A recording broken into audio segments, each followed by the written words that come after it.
Guys, इस vlog में हम लोग ने चैलेंज रखा है कि 1 घंटे से पहले जो इस सीढ़ी पे बैठ पाएगा, 1 घंटे से पहले जो सीढ़ी से उतरेगा वो आउट, और उसको मिलेगी पनिशमेंट। तो इसमें 1 घंटे तक सीढ़ी पे बैठना है। तो मेरी बहन बैठी है, जो लगता नहीं है कि मुझसे जीत पाएगी। हाँ तो गाइस 20 मिनट हो गए हैं, लगता है मेरी बहन को अभी उतरना है क्योंकि उसका मुंह बन रहा है।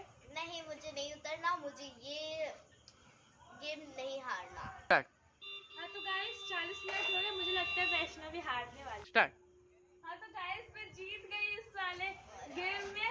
मेरी बहन हार की तो उसको खिलाएंगे पनिशमेंट में नीम। हाँ तो गाइस हम जा रहे वैष्णवी को नीम खिलाने। उसने मुझे भी खिलाया था, बहुत कड़वा था। अब उसे बताएंगे नीम कैसा लगता है। तो कैसा था नीम वैष्णवी, कैसा